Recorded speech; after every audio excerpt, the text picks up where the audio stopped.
शिव बाबा याद है ना। ओम शांति। 27 जुलाई 2024 के ईश्वरीय महावाक्य।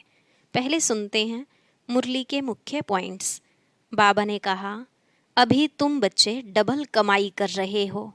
एक तरफ याद की यात्रा से कमाई, तो दूसरी तरफ 84 के चक्र का सिमरण करने से भी कमाई होती है। तो दिल में कितनी खुशी होनी चाहिए। इस याद की यात्रा से बहुत बड़ी आमदनी होती है। याद से ही सर्व शक्तियाँ मिलती हैं। इसलिए बाप फरमान करते हैं, मामेकम याद करो। कभी भी व्यर्थ की बातें नहीं सुनो। सबसे कड़ी भूल है बाप को भूलना। जितना तुम याद में रहेंगे उतनी धारणा अच्छी होगी। फिर बाबा ने कहा, जैसे बाप रहम दिल व कल्याणकारी है, ऐसे तुम बच्चों को भी बनना है। अर्थात तुम्हें बाप का मददगार बन अपने ब्राह्मण धर्म और दैवी धर्म को बढ़ाना है। उत्तम पार्ट उसका कहेंगे जो सभी को बाप का परिचय दे और आदि मध्य अंत का राज भी समझाता रहे। जितनी जो सर्विस करेंगे उस अनुसार ही उनको वर्षा मिलेगा। लास्ट में बाबा ने कहा, अभी तुम्हें ईश्वरीय मत मिलती है जिससे तुम समझदार बन जाते हो। तो फिर औरों को भी आप समान बनाने का पुरुषार्थ करना चाहिए। पूरा पुरुषार्थ नहीं किया तो फिर दिल शिकस्त भी होंगे और लास्ट में सजा भी खानी पड़ेगी। अब सुनते हैं महावाक्यों को विस्तार से। बाबा ने कहा, मीठे बच्चे, बाप समान रहम दिल और कल्याणकारी बनो। समझदार वह है जो खुद भी पुरुषार्थ करे और दूसरों को भी कराए। प्रश्न, तुम बच्चे अपनी पढ़ाई से कौन सी चेकिंग कर सकते हो? तुम्हारा पुरुषार्थ क्या है? उत्तर, पढ़ाई से तुम चेकिंग कर सकते हो कि हम उत्तम पार्ट बजा रहे हैं या मध्यम या कनिष्ठ। सबसे उत्तम पार्ट उनका कहेंगे जो दूसरों को भी उत्तम बनाते हैं, अर्थात सर्विस कर ब्राह्मणों की वृद्धि करते हैं। तुम्हारा पुरुषार्थ है पुरानी जुत्ती उतार नई जुत्ती लेने का। जब आत्मा पवित्र बने तब उसे नई पवित्र जुत्ती मिले। ओम शांति। बच्चे दो तरफ से कमाई कर रहे हैं। एक तरफ है याद की यात्रा से कमाई और दूसरी तरफ है 84 के चक्र का ज्ञान सिमरण करने से कमाई। इसको कहा जाता है डबल आमदनी। और अज्ञान काल में होती है अल्पकाल क्षणभंगुर सिंगल आमदनी। यह तुम्हारे याद की यात्रा की आमदनी बहुत बड़ी है। आयु भी बड़ी हो जाती है, पवित्र भी बनते हो, सभी दुखों से छूट जाते हो। बहुत बड़ी आमदनी है। सतयुग में आयु भी बड़ी हो जाती है, दुख का नाम नहीं, क्योंकि वहाँ रावण राज्य ही नहीं। अज्ञान काल में पढ़ाई का अल्पकाल का सुख रहता है और दूसरा पढ़ाई का सुख शास्त्र पढ़ने वालों को मिलता है। उनके फॉलोअर्स को कुछ फ़ायदा नहीं। फॉलोअर्स तो हैं भी नहीं, क्योंकि वह तो न ड्रेस आदि बदलते न घर बार छोड़ते, तो फॉलोअर्स कैसे कह सकते। वहाँ तो शांति पवित्रता सब है। यहाँ अपवित्रता के कारण घर घर में कितनी अशांति होती है। तुमको मत मिलती है ईश्वर की। अभी तुम अपने बाप को याद करो, अपने को ईश्वरीय गवर्नमेंट समझो, परंतु तुम हो गुप्त। दिल में कितनी खुशी होनी चाहिए। अभी हम हैं श्रीमत पर, उनकी शक्ति से सतोप्रधान बन रहे हैं। यहाँ तो कोई राज्य भाग्य लेना नहीं है। हमारा राज्य भाग्य होता ही है नई दुनिया में। अभी उसका मालूम पड़ा है। इन लक्ष्मी नारायण के 84 जन्मों की कहानी तुम बता सकते हो। भल कोई भी मनुष्य मात्र हो, कैसा भी कोई पढ़ाने वाला हो, परंतु एक भी ऐसे कह नहीं सकेंगे कि आओ तो हम इन्हों के 84 जन्म की कहानी बताएं। तुम्हारी बुद्धि में अब स्मृति रहती है, विचार सागर मंथन भी करते हो। अब तुम हो ज्ञान सूर्यवंशी। फिर सतयुग में कहा जाएगा विष्णुवंशी। ज्ञान सूर्य प्रगटा। इस समय तुम्हें ज्ञान मिल रहा है ना। ज्ञान से ही सद्गति होती है। आधा कल्प ज्ञान चलता है, फिर आधा कल्प अज्ञान हो जाता है। यह भी ड्रामा की नोंद है। तुम अभी समझदार बने हो। जितना जितना तुम समझदार बनते हो, औरों को भी आप समान बनाने का पुरुषार्थ करते हो। तुम्हारा बाप रहम दिल कल्याणकारी है, तो बच्चों को भी बनना है। बच्चे कल्याणकारी न बने तो उनको क्या कहेंगे? गायन भी है ना, हिम्मते बच्चे मद दे बाप। यह भी जरूर चाहिए, नहीं तो वर्षा कैसे पाएंगे? सर्विस अनुसार तो वर्षा पाते हैं। ईश्वरीय मिशन हो ना। जैसे क्रिश्चियन मिशन, इस्लामी मिशन होती है, वह अपने धर्म को बढ़ाते हैं। तुम अपने ब्राह्मण धर्म और दैवी धर्म को बढ़ाते हो। ड्रामानुसार तुम बच्चे जरूर मददगार बनेंगे। कल्प पहले जो पार्ट बजाया था वह जरूर बजाएंगे। तुम देख रहे हो, हर एक अपना उत्तम मध्यम कनिष्ठ पार्ट बजा रहे हैं। सबसे उत्तम पार्ट वह बजाते हैं जो उत्तम बनाने वाला है। तो सभी को बाप का परिचय देना है और आदि मध्य अंत का राज समझाना है। ऋषि मुनि आदि भी नेति नेति कहते गए और फिर कह देते सर्वव्यापी है और कुछ नहीं जानते। ड्रामानुसार आत्मा की बुद्धि भी तमोप्रधान बन जाती है। शरीर की बुद्धि नहीं कहेंगे, आत्मा में ही मन बुद्धि है। यह अच्छी रीति समझकर और फिर बच्चों को चिंतन करना है, फिर समझाना होता है। वो लोग शास्त्र आदि सुनाने के लिए कितने दुकान निकाल बैठे हैं। तुम्हारी भी दुकान है। बड़े बड़े शहरों में बड़े दुकान चाहिए। बच्चे जो तीखे होते हैं उनके पास खजाना बहुत रहता है। इतना खजाना नहीं है तो कोई को दे भी नहीं सकते हैं। धारणा नंबरवार होती है। बच्चों को अच्छी रीति धारणा करनी है जो किसी को समझा सके। बात कोई बड़ी नहीं है, सेकंड की बात है बाप से वर्षा लेना। तुम आत्माएं बाप को पहचान गए हो तो बेहद के मालिक हो गए। मालिक भी नंबरवार होते हैं। राजा भी मालिक तो प्रजा भी कहेगी हम भी मालिक हैं। यहाँ भी सब कहते हैं ना हमारा भारत। तुम भी कहते हो श्रीमत पर हम अपना स्वर्ग स्थापन कर रहे हैं। फिर स्वर्ग में भी राजधानी है, अनेक प्रकार के दर्जे हैं। पुरुषार्थ करना चाहिए ऊंच पद पाने का। बाप कहते हैं जितना अभी पुरुषार्थ कर पद पाएंगे वही कल्प कल्पांतर के लिए होगा। इम्तिहान में कोई की कम मार्क्स हो जाती हैं तो फिर हार्ट फेल भी हो जाते हैं। यह तो है बेहद की बात। पूरा पुरुषार्थ नहीं किया तो फिर दिल शिकस्त भी होंगे, सजा भी खानी पड़ेगी। उस समय कर ही क्या सकेंगे? कुछ भी नहीं। आत्मा क्या करेगी? वो लोग तो जीव घात करते डूब मरते हैं। इसमें घात आदि की बात नहीं। आत्मा का तो घात होता नहीं, वह तो अविनाशी है। बाकी शरीर का घात होता है जिससे तुम पार्ट बजाते हो। अभी तुम पुरुषार्थ करते हो। यह पुरानी जुत्ती उतार, हम नई दैवी जुत्ती ले लेवें। यह कौन कहते हैं? आत्मा। जैसे बच्चे कहते हैं ना हमको नया कपड़ा दो, हम आत्माओं को भी नया कपड़ा चाहिए।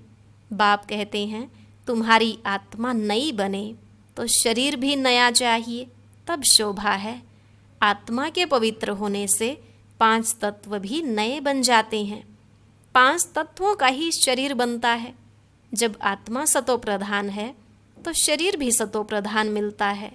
आत्मा तमो प्रधान तो शरीर भी तमो प्रधान। अब सारी दुनिया के पुतले तमो प्रधान हैं। दिन प्रतिदिन दुनिया पुरानी होती जाती, गिरती जाती है। नए से पुरानी तो हर एक चीज़ होती है। पुरानी हो फिर डिस्ट्रॉय होती है। यह तो सारी सृष्टि का सवाल है। नई दुनिया को सतयुग, पुरानी को कलयुग कहा जाता है। बाकी इस संगम युग का तो किसको भी पता नहीं। तुम ही जानते हो यह पुरानी दुनिया बदलनी है। अब बेहद का बाप, जो बाप टीचर गुरु है, उनका फरमान है कि पावन बनो। काम जो महाशत्रु है उन पर जीत पहन, जगतजीत बनो। जगतजीत अर्थात विष्णुवंशी बनो। बात एक ही है, इन अक्षरों का अर्थ तुम जानते हो। बच्चे जानते हैं हमको पढ़ाने वाला है बाप। पहले तो यह पक्का निश्चय चाहिए। बच्चा बड़ा होता है तो बाप को याद करना पड़े, फिर टीचर को, फिर गुरु को याद करना पड़े। भिन्न भिन्न समय पर तीनों को याद करेंगे। यहाँ तो तुमको तीनों ही इकट्ठे एक ही टाइम मिले हैं। बाप, टीचर, गुरु एक ही है। वो लोग तो वानप्रस्थ का भी अर्थ नहीं समझते। वानप्रस्थ में जाना है इसलिए समझते हैं गुरु करना चाहिए। 60 वर्ष के बाद गुरु करते हैं। यह कायदा अभी ही निकला है। बाप कहते हैं इनके बहुत जन्मों के अंत में वानप्रस्थ अवस्था में मैं इनका सतगुरु बनता हूँ। बाबा भी कहते हैं 60 वर्ष बाद सतगुरु किया है, जबकि निर्वाण धाम जाने का समय है। बाप आते ही हैं सबको निर्वाण धाम में ले जाने। मुक्ति धाम जाकर फिर पार्ट बजाने लिए आना है। वानप्रस्थ अवस्था तो बहुतों की होती है, फिर गुरु करते हैं।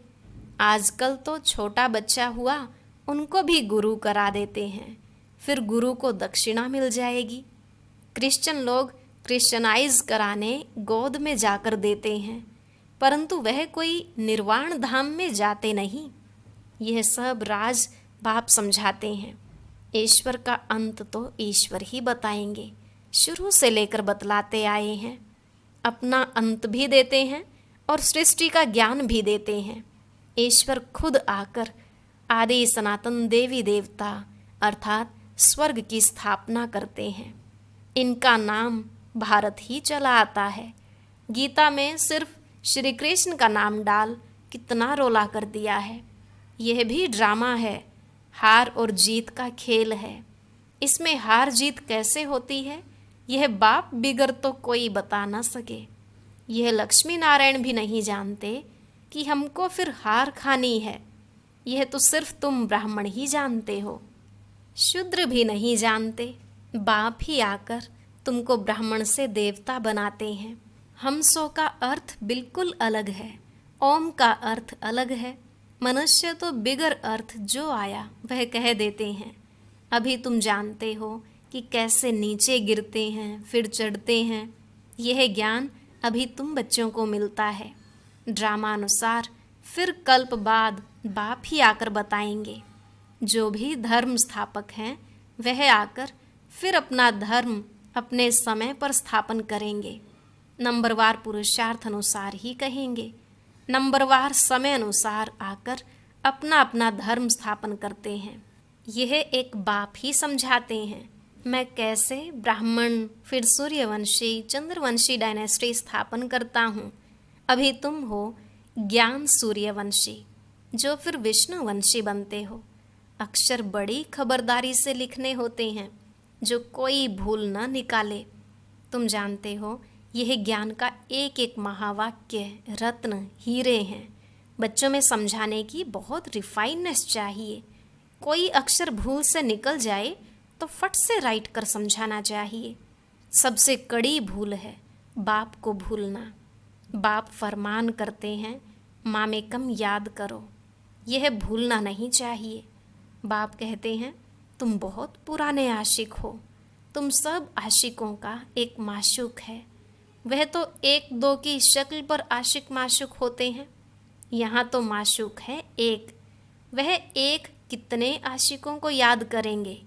अनेकों को एक को याद करना तो सहज है, एक कैसे अनेकों को याद करेंगे। बाबा को कहते हैं बाबा हम आपको याद करते हैं, आप हमको याद करते हैं। अरे याद तुमको करना है पतित से पावन होने के लिए। मैं थोड़ी ही पतित हूँ जो याद करूँ। तुम्हारा काम है याद करना, क्योंकि पावन बनना है। जो जितना याद करते हैं और अच्छी रीति सर्विस भी करते हैं उनको धारणा होती है। याद की यात्रा बहुत डिफ़िकल्ट है, इसमें ही युद्ध चलती है। बाकी ऐसे नहीं कि 84 का चक्र तुम भूल जाएंगे। यह कान सोने का बर्तन चाहिए। जितना तुम याद करेंगे उतनी धारणा अच्छी होगी, इसमें ताकत रहेगी। इसलिए कहते हैं याद का जौहर चाहिए, ज्ञान से कमाई है। याद से सर्व शक्तियाँ मिलती हैं नंबरवार। तलवारों में भी नंबरवार जौहर का फर्क होता है। वह तो हैं स्थूल बातें, मूल बात बाप एक ही कहते हैं, अल्फ को याद करो। दुनिया के विनाश के लिए यह एक एटॉमिक बॉम्ब जाकर रहेगा और कुछ नहीं। उसमें न सेना चाहिए न कैप्टन। आजकल तो ऐसा बनाया है जो वहाँ बैठे बैठे बॉम्ब छोड़ेंगे। तुम यहाँ बैठे बैठे राज्य लेते हो, वह वहाँ बैठे सबका विनाश करा देंगे। तुम्हारा ज्ञान और योग उनका मौत का सामान इक्वल हो जाता है। यह भी खेल है। एक्टर्स तो सब है ना। भक्ति मार्ग पूरा हुआ है। बाप ही आकर अपना और रचना के आदि मध्य अंत का परिचय देते हैं। अब बाप कहते हैं व्यर्थ की बातें तुम नहीं सुनो, इसलिए हियर नो इविल। इसका चित्र बनाया है। आगे बंदर का बनाते थे, अब मनुष्य का बनाते हैं, क्योंकि सूरत मनुष्य की है परंतु सीरत बंदर जैसी है, इसलिए भेंट करते हैं। अभी तुम किसकी सेना हो? शिव बाबा की। बंदर से तुमको मंदिर लायक बना रहे हैं। कहाँ की बात कहाँ ले गए हैं? बंदर कोई पुल आदि बांध सकता है क्या? यह सब हैं दंत कथाएं। कभी भी कोई पूछे शास्त्रों को तुम मानते हो? बोलो वाह, ऐसा कौन होगा जो शास्त्रों को नहीं मानेगा? हम सबसे जास्ती मानते हैं। तुम भी इतना नहीं पढ़ते हो जितना हम पढ़ते हैं। आधा कल्प हमने पढ़े हैं। स्वर्ग में शास्त्र भक्ति की कोई चीज़ नहीं होती। कितना सहज बाप समझाते हैं, फिर भी आप समान बना नहीं सकते। बच्चों आदि के बंधन के कारण कहाँ निकल नहीं सकते। यह भी ड्रामा ही कहेंगे। बाप कहते हैं हफ्ता 15 दिन कोर्स ले, फिर आप समान बनाने लग जाना चाहिए। जो बड़े बड़े शहर हैं, कैपिटल में घेराव डालना चाहिए, तो फिर उनका आवाज़ निकलेगा। बड़े आदमी बिगर कोई का आवाज़ निकल न सके। जोर से घेराव डालो तो फिर बहुत आएंगे। बाप के डायरेक्शन मिलते हैं ना। अच्छा, मीठे मीठे सिकिलधे बच्चों प्रति माता पिता बाप दादा का याद प्यार और गुड मॉर्निंग। रूहानी बाप की रूहानी बच्चों को नमस्ते। रूहानी बच्चों की रूहानी बाप दादा को नमस्ते नमस्ते, गुड मॉर्निंग। शुक्रिया बाबा, शुक्रिया। धारणा के लिए मुख्य सार। पहला पॉइंट, ज्ञान और योग से अपनी बुद्धि को रिफाइन बनाना है। बाप को भूलने की भूल कभी नहीं करनी है। आशिक बन माशूक को याद करना है। दूसरा, बंधन मुक्त बन आप समान बनाने की सेवा करनी है। ऊंच पद पाने का पुरुषार्थ करना है। पुरुषार्थ में कभी दिल शिकस्त नहीं बनना है। आज का वरदान, 1 मिनट की एकाग्र स्थिति द्वारा शक्तिशाली अनुभव करने कराने वाले एकांतवासी भव। 1 मिनट की एकाग्र स्थिति द्वारा शक्तिशाली अनुभव करने कराने वाले एकांतवासी भव। बाबा ने कहा एकांतवासी बनना अर्थात कोई भी एक शक्तिशाली स्थिति में स्थित होना। चाहे बीज रूप स्थिति में स्थित हो जाओ, चाहे लाइट माइट हाउस की स्थिति में स्थित हो, विश्व को लाइट माइट दो। चाहे फरिश्तेपन की स्थिति द्वारा औरों को अव्यक्त स्थिति का अनुभव कराओ। 1 सेकंड व 1 मिनट भी अगर इस स्थिति में एकाग्र हो स्थित हो जाओ तो स्वयं को और अन्य आत्माओं को बहुत लाभ दे सकते हो। सिर्फ इसकी प्रैक्टिस चाहिए। स्लोगन, ब्रह्मचारी वह है जिसके हर संकल्प हर बोल में पवित्रता का वाइब्रेशन समाया हुआ है। ब्रह्मचारी वह है जिसके हर संकल्प हर बोल में पवित्रता का वाइब्रेशन समाया हुआ है। ओम शांति। हर एक ब्राह्मण बच्चा चाहता है कि मैं बाबा का नंबर 1 प्यारा बच्चा बनूं। तो उसके लिए क्या करना होगा जानने के लिए सुनते हैं आज का अव्यक्त ज्ञान मोती।